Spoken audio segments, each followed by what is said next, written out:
জনসংযোগ কর্মসূচি ছিল। এরপরে আমরা গাবতলাতে একটা জনসংযোগ কর্মসূচি আছে। তার সাথে সাথে এখন আমাদের এখানকার যারা অঞ্চল নেতৃত্বরা আছে তাদেরকে নিয়ে এই যেভাবে আবাস যোজনা নিয়ে দুর্নীতি হচ্ছে, বিভিন্ন প্রকল্পের নামে যে দুর্নীতি হচ্ছে বা সরকারি যে কাজগুলো আসছে সেগুলো যে টাকা বরাদ্দ হচ্ছে বাকি ওর মধ্যে থেকে অনেক কাটমানিতে চলে যাচ্ছে, সঠিকভাবে কাজে হচ্ছে কি হচ্ছে না সেগুলো দেখভালের জন্য এই বিষয়ে নিয়ে একটা আলোচনা ছিল। দিল্লিতে সরকার বদল হয়েছে, কি বলবেন? 1993 পরে মনে আবার আসলো 2025-এ।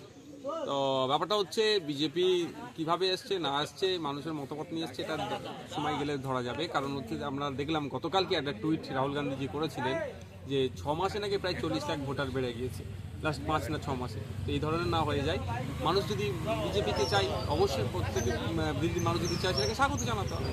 তবে বিজেপি যেখানে যেখানে ক্ষমতায় আছেন বা কেন্দ্রে ক্ষমতা থাকার পরে রাষ্ট্রের এগিয়ে যাচ্ছে, রাষ্ট্র পিছিয়ে যাচ্ছে। মানুষের উচিত হবে এই বিজেপি এবং বিজেপি যারা দোষর আছে তাদেরকে প্রত্যাখ্যান করা। আর একটা কথা বলি, আমরা সকলেই জানতাম কম বেশি যে বিজেপিকে সুবিধা করার জন্য আপ পার্টি বিভিন্ন সময় নাগপুরে সহযোগিতা নিয়েছে। আমাদের রাজ্যেও অনেক পার্টি আছে কম বেশি দেখছি যারা বিজেপিকে সুবিধা করাচ্ছে বা নাগপুরের কথা উঠা বসা করছে, তারাও সতর্ক হোক। 2026-এ বিধানসভা ভোটের আগে ভাঙড়ে আইএসএফ কর্মী সমর্থকরা তৃণমূলে যোগদান করছে এবং ঘরের ছেলে ঘরে ফিরছে, দাবি শওকত মোল্লা, কি বলবেন? তাহলে সিপিএম বলবে তাহলে সিপিএম এর সব ছেলে ছিল, এক নম্বর কথা। কংগ্রেস বলবে স্বাধীনতার পর থেকে বাংলায় কংগ্রেসের শাসন ছিল। ব্যাপারটা হচ্ছে কে যোগদান করছে, আপনাকে দেখান তো কারা। আবার সেই শওকত সাহেব আমাদের জেলা পরিষদের একজন সদস্যকে বলছে নাকি তার কাছে গিয়েছিল। যদি তার কাছে গিয়েছিল তাকে যোগদান না করায় তাহলে একটা ছেলেকে যে আমাদের হয়তো সমর্থক ছিল এটা মানতে হয়তো মানছি, ভয় দেখিয়ে চমকে ধমকে আমাদের এই প্রাণগঞ্জ অঞ্চলের নেতৃত্বদেরকে ফোন করে ডাকছে, এইদিকে আয়, মানে ভয় দেখাচ্ছে তোর ব্যবসা বন্ধ করে দেবো, এই করে দেবো, এই ধরনের ধমকে চমকে দু একজন যাচ্ছে। তারপরেও আমি বলছি আপনাদের যাকেই যাই করুক না কেন, ভোটটা ইভিএম মেশিনে আইএসএফের পক্ষে আসবে, খামচিহ্নের পক্ষে আসবে। ভাঙড়ে একের পর এক আইএসএফ কর্মীরা তৃণমূল কংগ্রেসে যোগ দিচ্ছে, ফলে 26-এর আগে আমি আপনাকে একটা কথা বলি, আইএসএফের কর্মী নয়, আইএসএফের সমর্থক কিছু গিয়েছে, এটা অস্বীকার করবো না, কিন্তু যারা গিয়েছে তাদেরকে প্রেশার দিয়ে নিয়ে গিয়েছে, সে ভালোবেসে যায়নি। ভয় দেখানো হচ্ছে তাদের ব্যবসা বাণিজ্য মিথ্যা কেস মামলাতে তাদেরকে করে দেবে, সে গিয়েছে, কিন্তু তার ভোটটাও আইএসএফে আসবে।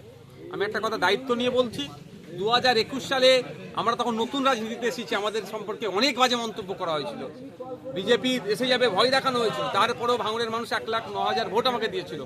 2026-এ এর থেকে অনেক বেশি ভোট পাবো। এখন ভাঙড়ের মানুষ নয়, সারা রাজ্যের মানুষ বুঝতে পারছে যে আইএসএফ কিভাবে বঞ্চিত মানুষের হয়ে লড়াই করছে। শওকত মোল্লা বিভিন্ন বক্তব্য রাখতে গিয়ে ভাঙড়ের সভা থেকে যে 2026-এ বিধানসভা ভোটে আইএসএফের শেকড় উপরে দেবে বা অন্যান্য বিভিন্ন হুঁশিয়ারি দিচ্ছে যে আইএসএফকে ভাঙড়ে রাখা যাবে না। বিজেপিকে রাখবে নাকি তার বদলে? শুভেন্দু অধিকারীকে জায়গা দেবে নাকি? হিন্দু মুসলমানের রাজনীতি যেটা করছে, সকাল বিকাল একটা নির্দিষ্ট ধর্ম অর্থাৎ মুসলমানকে দেখে দেওয়ার চেষ্টা করছে, সেই শুভেন্দু বাবুকে রাখার চেষ্টা করছে আমাদের ক্যানিং পূর্বের বিধায়ক শওকত মোল্লা সাহেব। জিজ্ঞাসা করবেন তো আপনি তাদের কাকে রাখতে চাইছেন? যোগী আদিত্যনাথ যাকে যে সাম্বাল মসজিদের সার্ভের নামে 4-5টা মুসলিম ছেলেকে গুলি করে মেরে দিল, তাদেরকে রাখতে চাইছে? জিজ্ঞাসা করুন তো আগে। কেন শুভেন্দু অধিকারীও তো বিধায়ক, আমিও তো বিধায়ক, শুভেন্দু অধিকারী ওখানে গিয়ে তো শওকত মোল্লা চিৎকার করছেন, আমার এখানেই কেন করতে হচ্ছে? ব্যাপারটা আছে এখানে বিজেপি তৃণমূলের যেটা যোগসাযোগ, নাগপুরে যেদের টিকি বাঁধা আছে সেটা প্রমাণ আবার করে দিচ্ছে। ভাঙড়ের মানুষ বুঝবে আগামী দিন তাদের জন্য লড়াই কে করবে।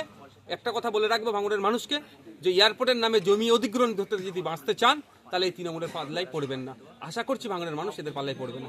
আপনি বিধানসভায় বিজেপি বিধায়কদের সাথে কোলাকুলি করেন, ভাঙড়ে এসে মায়া কান্না কাঁদেন শওকত মোল্লা। আমি কি বলছি, উনি একটা প্রমাণ দেখাক না, ওই কোনো মিথ্যাচার করছে।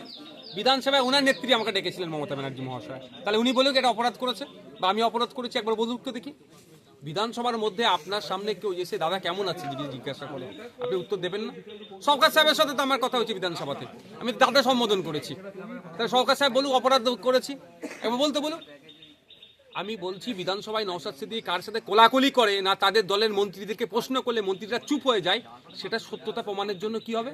আমি আমার মতো বলবো, শওকত সাহেবের মতো বলবে। যদি শওকত সাহেবের সেই সৎ সাহস থাকে, যদি দম থাকে, নওশাদ সিদ্দিকী ভাঙড়ের হয়ে রাজ্যের মানুষের হয়ে কি কথা বলছে, বিধানসভা টিভি চালু হোক, দুধকে দুধ পানিকে পানি হয়ে যাবে। কার সাথে কোলাকুলি বলছি না কার মুখের কথা বলা বন্ধ করে দিচ্ছি, না আমাদের এখানে কোল্ড স্টোরকে নিয়ে যে স্টোর হওয়ার কথা ছিল সেটাকে নিয়ে কথা বলছি, না লেদার কমপ্লেক্সের হয়ে কথা বলছি, না ভাঙড় কলেজের নিয়ে কথা বলছি, না ভাঙড়ে আরও কলেজ বাড়ানো, শিক্ষা প্রতিষ্ঠান বাড়ানোর কথা বলছি, ভাঙড়ের ওই খালের ওপরে কংক্রিটের ব্রিজ নির্মাণের কথা বলছি, সবটাই জানতে পারবে। বিধানসভা টিভি চালাতে বলুন না। বর্তমানে তৃণমূলের তাজা নেত্রী এই বর্তমানে